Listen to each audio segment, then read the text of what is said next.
The Quran is the holy book for Muslims, and throughout the Islamic world, the book is held in high regard, not just due to the origin of the Quran in Islamic theology, but also for some surprising things that are mentioned in the Quran. So we're starting at number 10. Let's look at the origin of life. Now, water is essential for all living things. And we all know that water is a basic need for life, but in the Quran, there's a very surprising claim in it. We made every living thing from water. Will they not believe? And that's found in the Quran, Surah 21, verses 30. So this verse, we see that water is pointed out as the origin of life. All living things are made up of cells, and we now know that cells are mostly made up of water. For example, 80% of cytoplasm, which are the basic cell materials of a standard animal cell, is described as water in biology textbooks. Now, the fact that living things consist mostly of water was discovered only after the invention of the microscope. In the deserts of Arabia, the last thing somebody would have guessed is that life came from water. There's also a surprising claim at number 9 about iron. So iron apparently is unnatural to Earth,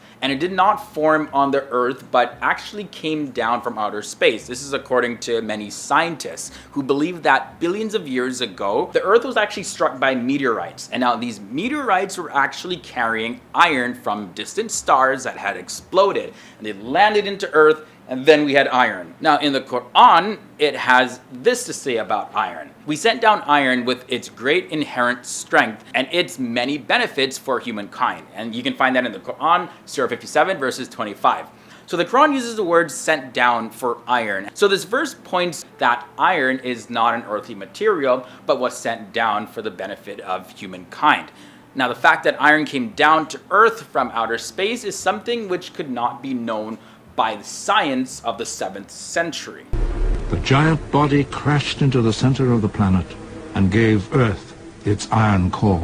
Sky's protection comes in at number 8. Now the sky plays a very important role in protecting the Earth. The sky protects the Earth from the lethal rays of the sun. If the sky did not exist, then the sun's radiation would have killed all life on Earth. So pretty much the sky acts like a blanket wrapped around the Earth to protect it from the freezing cold of space. Now the Quran asks people to consider and ponder upon the sky in the following verse.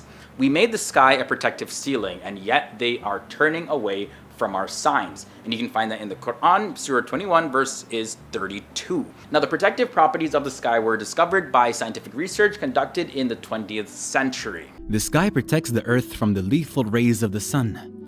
If the sky did not exist, then the sun's radiation would have killed off all life on Earth. Another surprising thing mentioned in the Quran at number 7 is the mountains. Now the Quran points our attention to a very important characteristic about mountains. And the verse goes as follows. Did we not make the earth a resting place and the mountains as stakes? And that passage, by the way, is taken from the Quran, Surah 78, verses 6 to 7. So the Quran indicates that mountains have deep roots by using the word stakes to describe them. Now, in fact, mountains do have deep roots, and the word stakes is a very accurate description for them. Now, there's a book entitled Earth by geophysicist Frank Press, and he explains that mountains are like stakes and are buried deep under the surface of the earth. Mount Everest, the height of which is approximately 9 kilometers above the ground, has a root deeper than 125 kilometers. Now the fact that mountains have deep stake-like roots was not known until after the development of the theory of plate tectonics in the beginning of the 20th century. Number 6 brings us the expansion of the universe. Now, at a time when science and astronomy was still primitive, the expansion of the universe was described actually in the Quran. And in the Quran, Surah 51, verse 47, it says, "And it is we who have built the universe with our creative power and keep expanding it." Now, the fact that the universe is expanding was discovered in the last century. Now, the physicist Stephen Hawking, in his book, A Brief History of Time, writes, "The discovery that the universe is expanding was one of the great intellectual revolutions of the 20th century." Astronomers think that the universe appears to be expanding at an accelerating rate. Okay, so with that said, let's continue with this episode. At number 5, we have the sun's orbit. That's also mentioned in the Quran. So back in the year 1512 AD, the astronomer Nicholas Copernicus put forward his theory that the sun is motionless at the center of the solar system and that the planets revolve around it.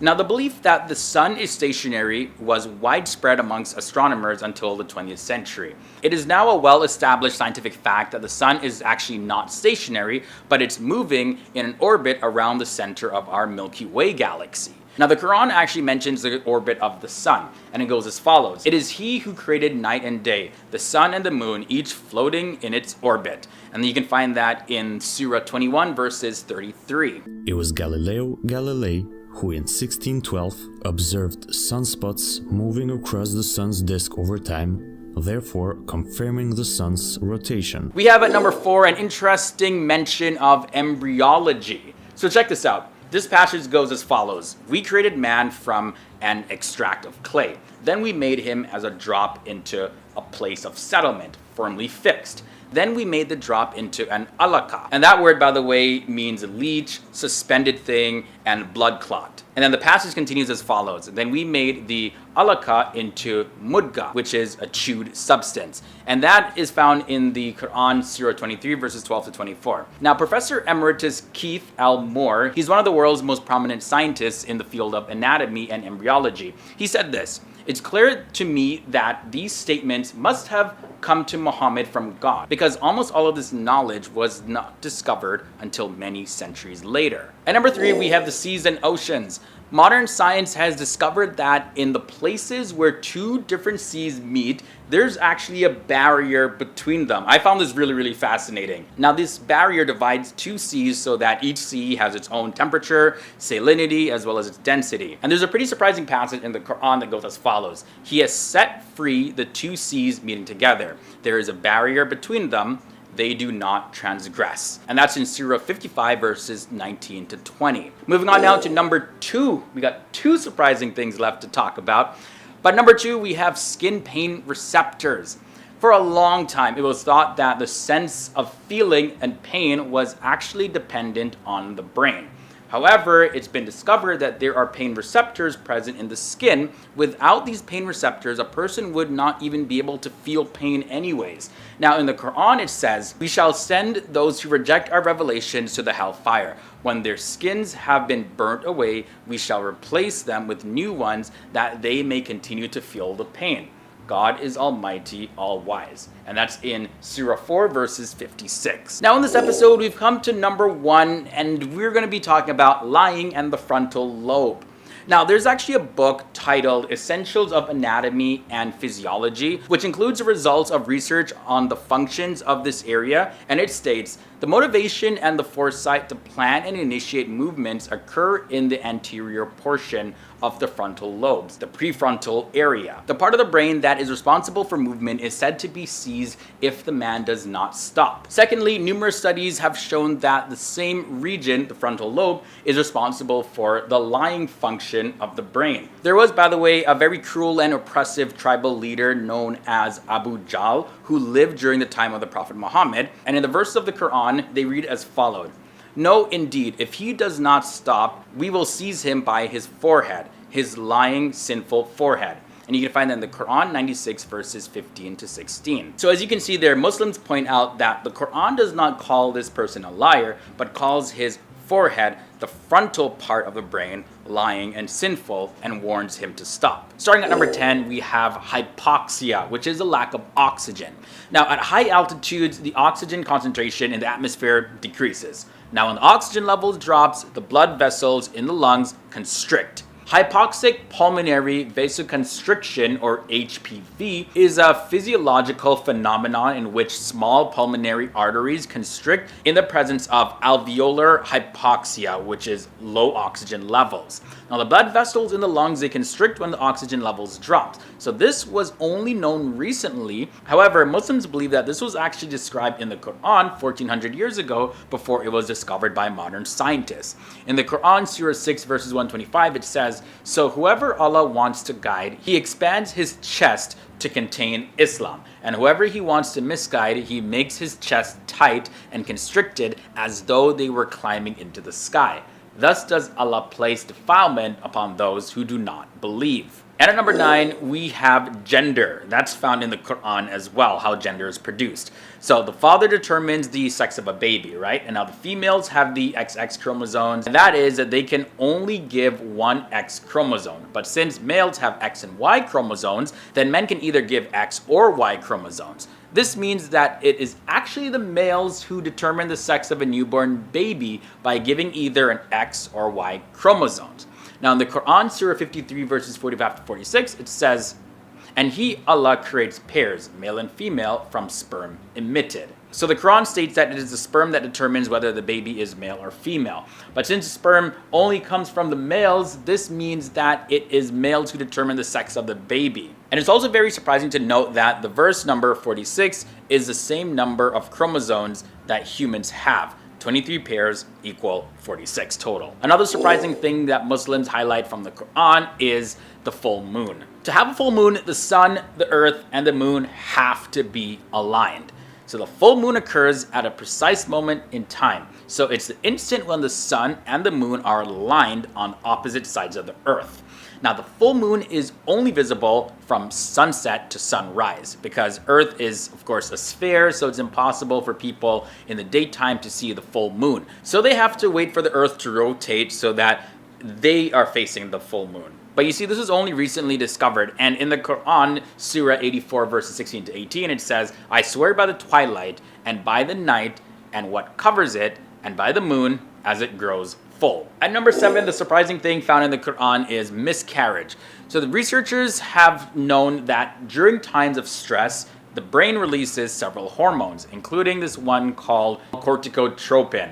Now, they're releasing this hormone, which is known as CRH. Now, research suggests that CRH, as well as other stress hormones, may also be released everywhere in the body where it specifically targets localized mast cells. And during stress, the local release of CRH, they cause these mast cells to secrete substances that can cause miscarriages. And now in the Quran, Surah 22 verses 2, it says, "On the day you see it, every nursing mother will be distracted from that child she was nursing, and every pregnant woman will abort her pregnancy, and you will see the people appearing intoxicated while they are not intoxicated. But the punishment of Allah is severe." White hair comes in at number 6. Now, the big question is, can your hair turn white as a result of being totally shocked? Well, in theory, any sudden shock or accident or illness or change in metabolism could make your hair change color, but it won't be visible right away. Now, according to one doctor, Dr. John O'Connor, he's the head of the School of Physical Science and Mathematics at the University of Newcastle in Australia. He says, once your hair has grown out of its follicle, any emotional or physical trauma will not affect it. This hair is basically dead, like your nails. Yet severe adverse events could cause new hair that grows out a few weeks later to be white. And it's found in the Quran, Surah 73 verses 17, this passage. "So how will you, if you persist in unbelief, save yourself from a day which will turn the children white-haired?" At number 5, we have mass extinction. So this is a pretty loaded one. So dinosaurs, it's believed by most scientists that they got extinct when the massive meteor or asteroid hit the Earth. Now, on the impact, there's smoke and dust that covered the entire world. And now the comet itself didn't actually hit the dinosaurs, but rather it was the smoke and the dust that blocked the sunlight, which triggered a series of unfortunate, devastating events. Now, in a 3-page document written by Richard Cohen, University of California at Berkeley, the KT extinction in 1999, you'll find a detailed report and explanation talking about what happened after that impact. But it was just the smoke, not the dust, which caused the acid rain that killed the plants and the animals. Now, it's said that there are mountains in the heaven that have ice inside them. Those mountains could fall on earth, making a very bright flash. And the following verse is found in the Quran, Surah 24 verses 43. "Can't you see that Allah makes the clouds move gently, then joins them together, then makes them into a pile? Then you see rain come out from within, and he sends down from heaven mountains with ice inside them that strike whoever he wishes or misses whoever he wishes.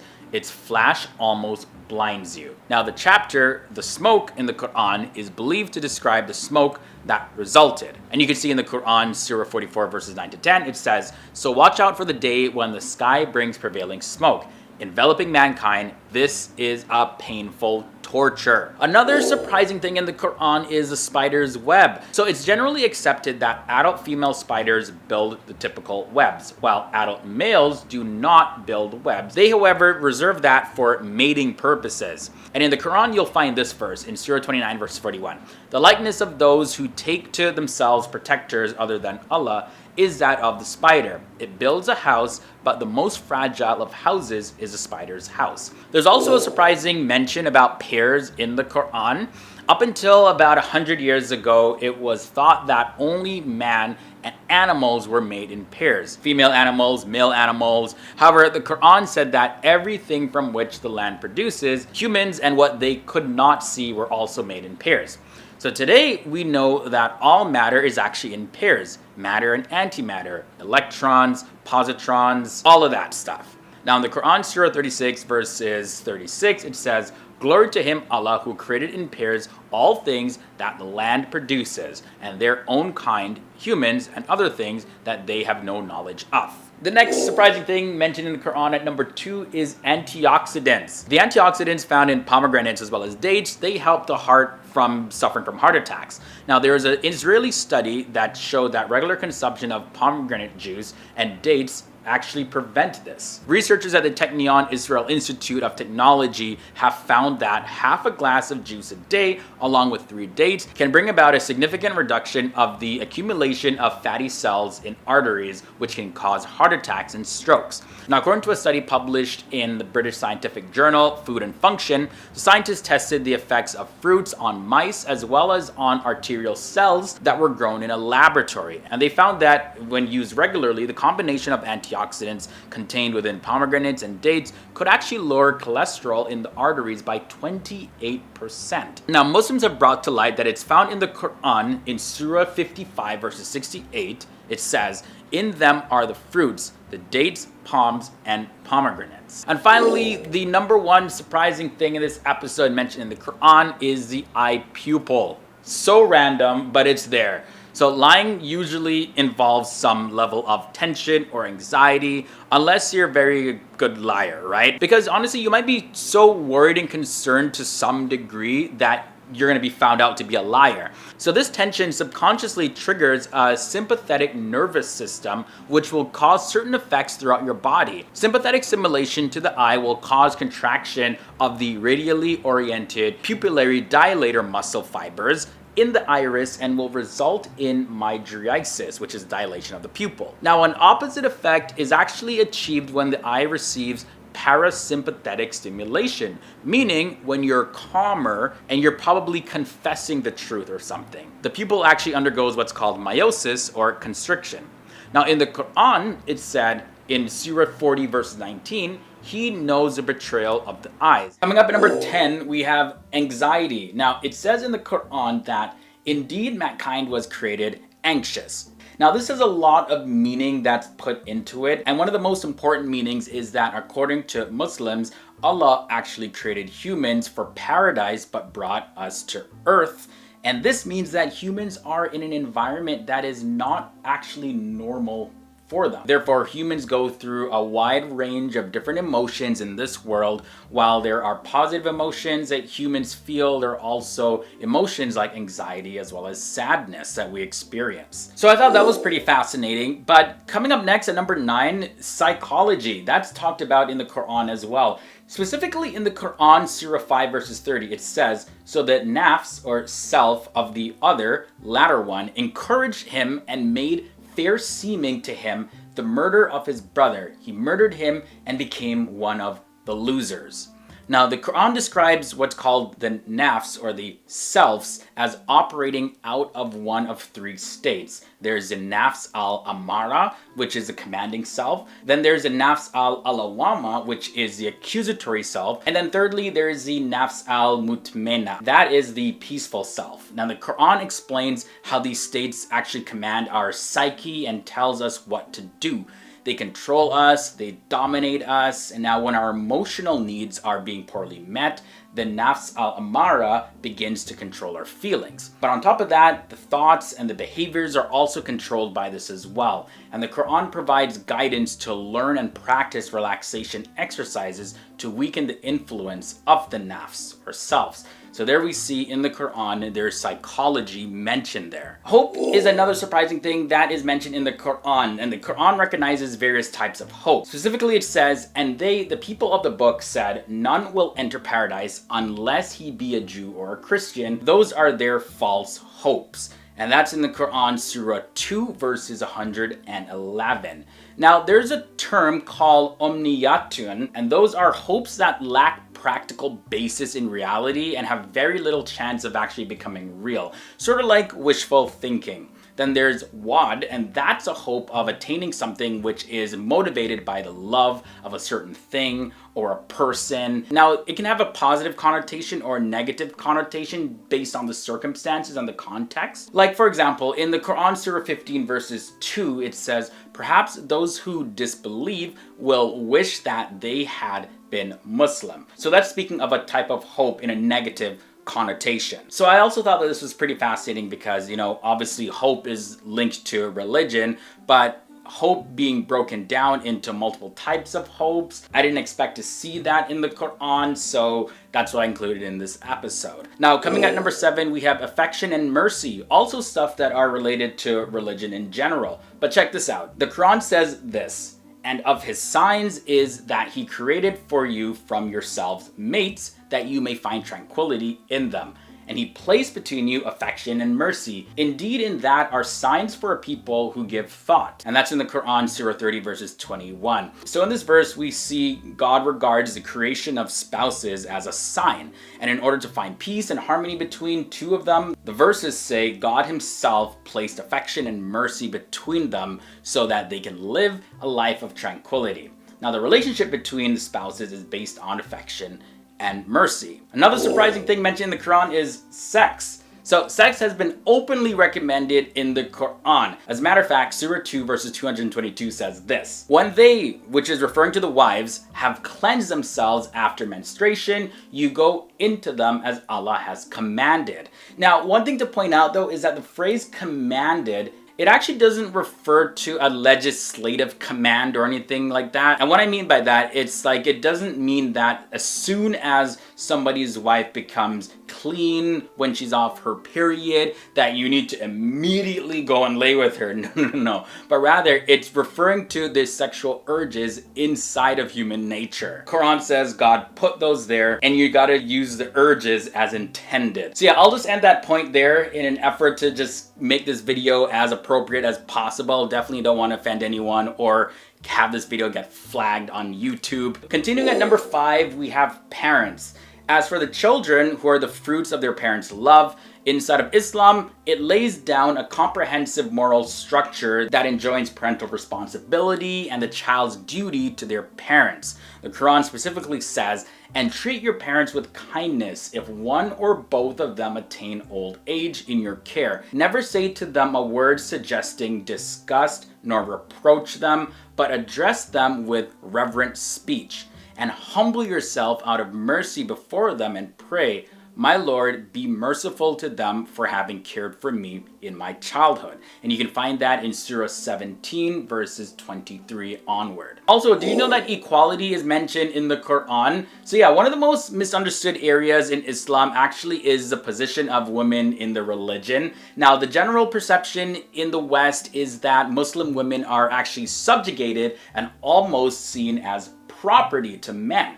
Now, while not all Muslims deal with women as inferior, this unfortunately is true in some parts of the Muslim world, and this treatment is supposedly justified by the religion. However, in the Quran itself, it states that men and women are equal. Period. In Surah 49 verses 13 it says, O mankind, indeed we have created you from male and female and made you peoples and tribes that you may know one another. Indeed, the most noble of you in the sight of Allah is the most righteous of you. Indeed, Allah is all-knowing and acquainted. So in the Quran, there you go. Mankind is male, female, man, woman. Nobody's better, nobody's above anyone. Definitely men and women are different. We're made differently, but men don't own women, women don't own men. Number 3, we have the mention of patience. Now, patience is mentioned in the Quran in 90 places. Patience is made a condition of success and prosperity in the Quran. And specifically, the Quran says, "O you who believe,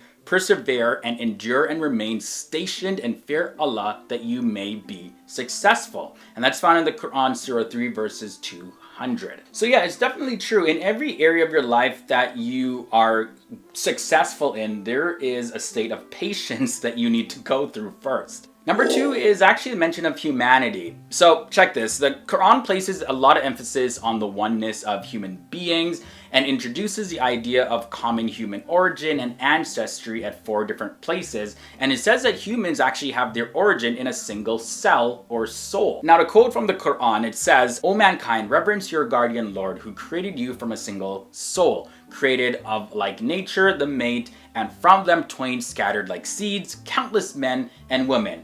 Reverence Allah through whom you demand your mutual rights, and reverence the wombs that bore you, for Allah ever watches over you." And you can find that in Surah 4, verses 1. So that also kind of ties into the mention of equality of men and women as well. But either way, the last surprising thing that I want to share in this episode that's mentioned in the Quran is forgiveness. Now, forgiveness teaches a person patience and makes a person better for it, as well as stronger and more steadfast in their goals because they don't care what life throws their way. Also, another interesting point is that forgiveness is an attribute that God uses the most generously found in the Quran. Now, it's mentioned in the Quran in a number of places. Specifically, one verse says, "And let not those of virtue among you and wealth swear not to give aid to their relatives and the needy and the immigrants for the cause of Allah, and let them pardon and overlook. Would you not like that Allah should forgive you? And Allah is forgiving and merciful." And that's found in the Quran, Surah 24, verses 22. I'll be highlighting 10 of some of the most misunderstood verses in the Quran according to Muslim sources. And number 10, we have Surah 2, verses 191. Now, this has a false interpretation, and that is, "Slay the unbeliever wherever you find them." Now, you see, reading the verses before and after actually gives some context, and that's not necessarily what the verse actually says.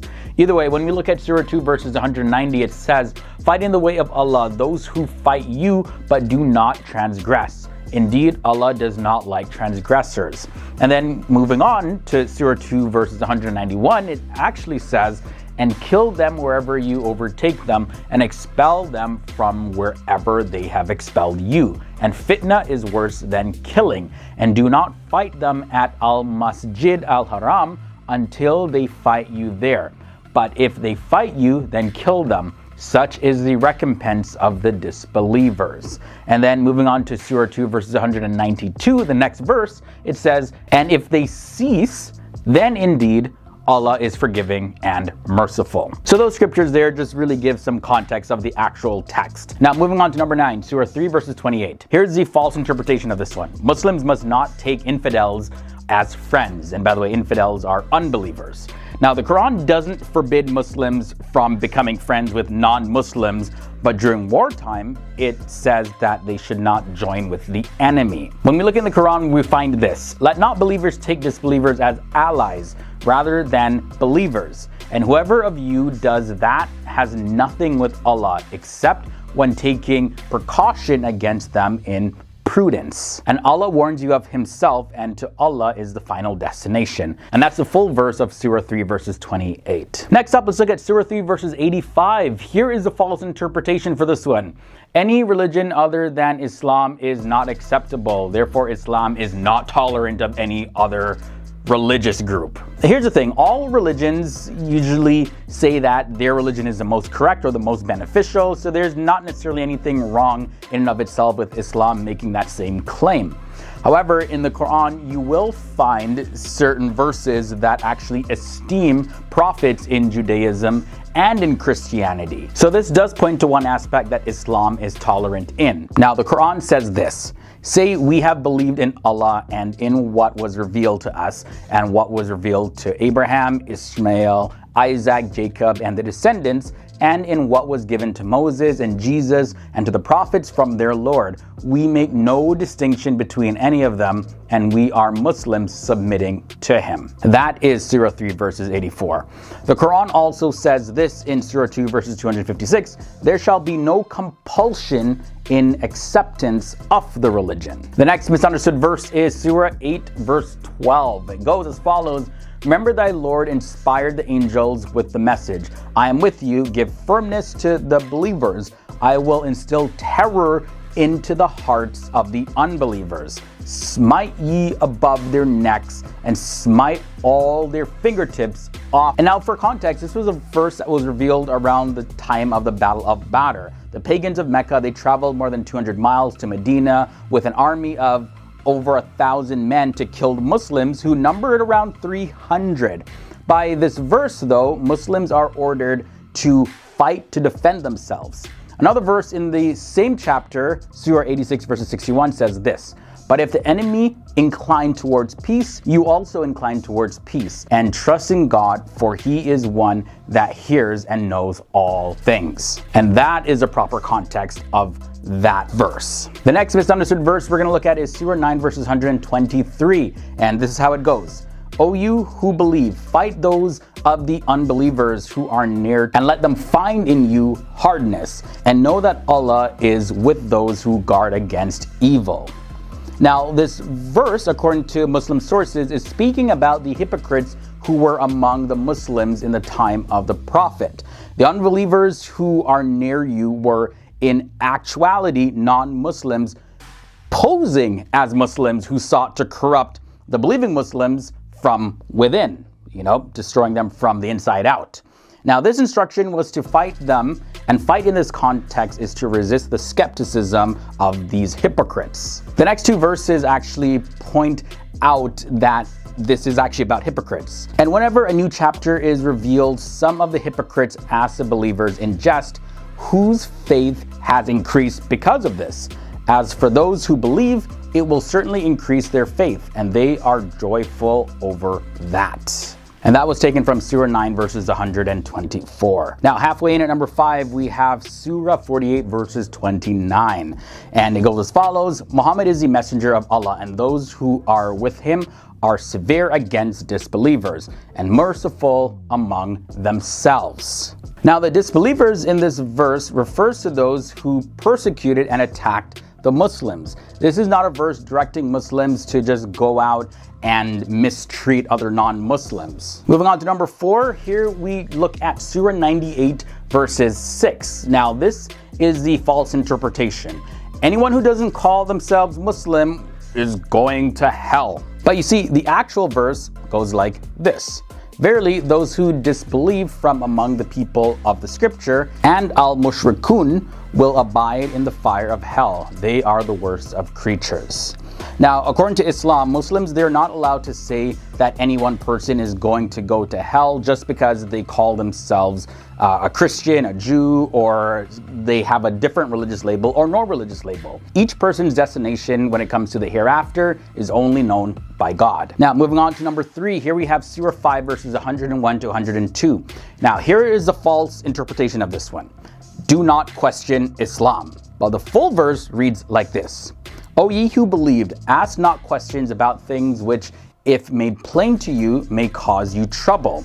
But if you ask about things when the Quran is being revealed, they will be made plain to you. Allah will forgive those, for Allah is oft forgiving, most forbearing.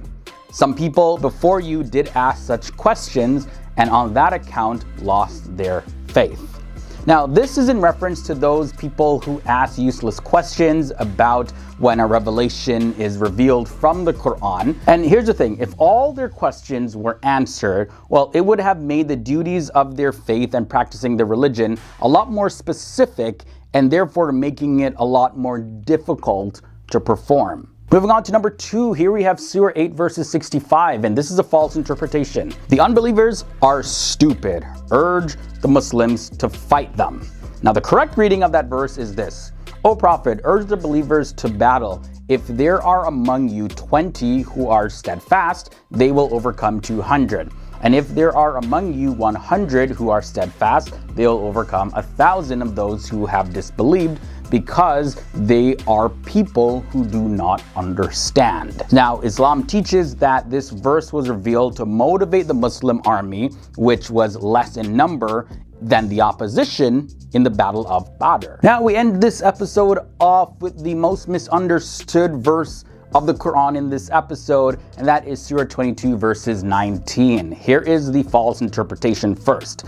Punish the unbelievers with garments of fire, boiling water, melt their skin. But this is not describing an Islamic punishment to be administered, but rather it's a punishment that happens in hell.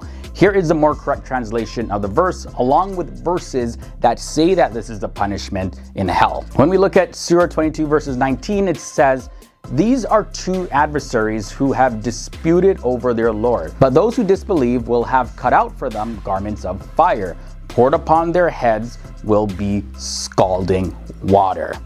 Now, Surah 22 verses 22, it says, every time they want to get out of hellfire from anguish, they will be returned to it, and it will be said, taste the punishment of the burning fire. And then we have the following verse that contrasts what those who are granted paradise will experience. And just notice a similarity when it comes to the symbolism of being clothed with garments. And this verse that I'm referring to in Surah 22 verses 23 says, indeed, Allah will admit those who believe and do righteous deeds to gardens beneath which rivers flow. They will be adorned therein with bracelets of gold and pearl, and their garments therein will be silk.